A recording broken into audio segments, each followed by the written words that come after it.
Eu vou guiar vocês aqui pelos próximos aproximadamente 60 minutos, mostrando um pouco da história do que é hoje o país, que de alguma maneira dialoga com a história da casa, e o que é Niterói, o que foi Niterói, a partir do Solar de Jambeiro. Então, vamos entrando.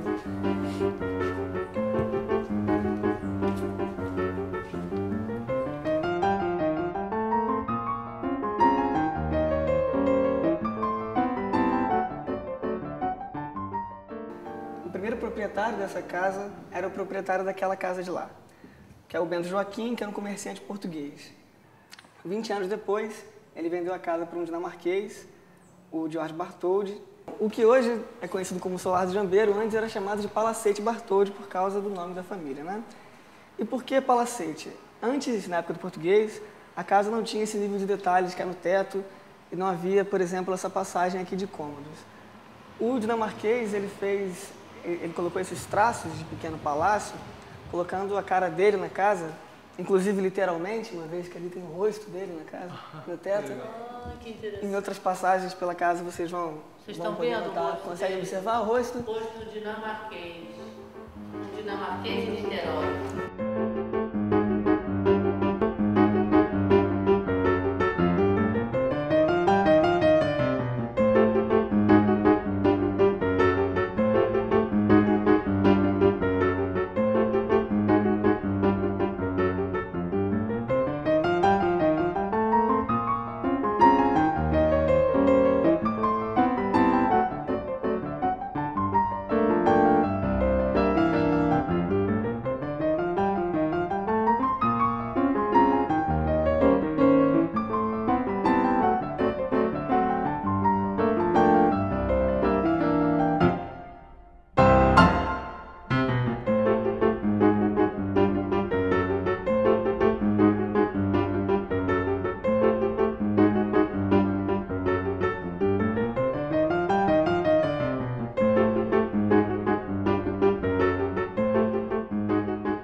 Essa aqui era a lavanderia e é sem dúvida uma parte da casa que a família Bartholdi não devia frequentar muito, né?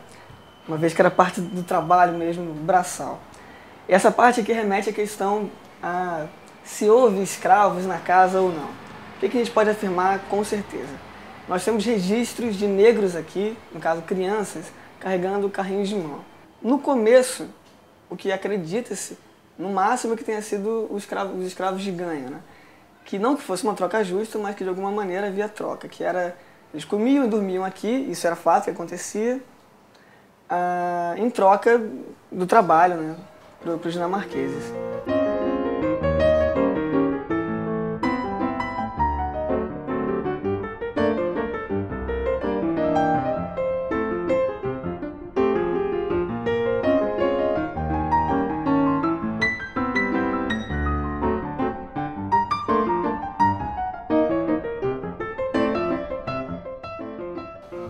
Mas a restauração está excelente, né? E já tem alguns anos, na verdade, a ideia é que haja de novo um processo de manutenção, porque sempre acontece algum problema com maçanetas ou coisas pequenas assim. Porque através da história da casa pode-se contar a história de Niterói, a história do Brasil, né?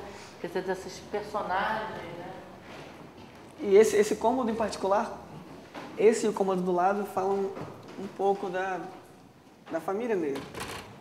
Porque aqui tem um traço curioso que era habitual na casa, que era escrever nas janelas. Isso aqui é feito de cristal. Eles escreviam... Aqui são apenas nomes, datas, mas aqui no cômodo ao lado tem uma parte de um poema. Especula-se que foi feito com anel de brilhante. E se foi de fato feito com anel de brilhante, é uma boa ilustração do poder econômico que havia na casa. né? Tem em francês, tem em dinamarquês, em português mesmo. Como eu falei, uma demonstração de poder econômico, porque que família é essa que pode passar em 1921, 54, 57, não sei, 66, 71, 73, em vários períodos, diamantes pela família e membros diferentes na casa. E aqui, por final, tenho fé, serei feliz neste solar. Lúcia, que foi aquela que pediu o tombamento da casa.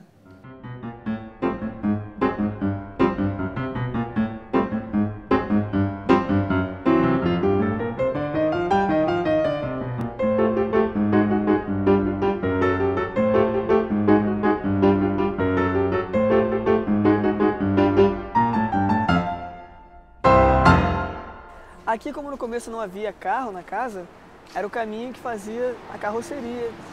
Ele fazia esse caminho aqui, circulava essa árvore, e ali hoje está em um lugar um pouquinho diferente, foi rebocado, era onde bebiam os cavalos. Ali um banquinho que é a namoradeira, que é a estrutura portuguesa mesmo, ali dos azulejos, né?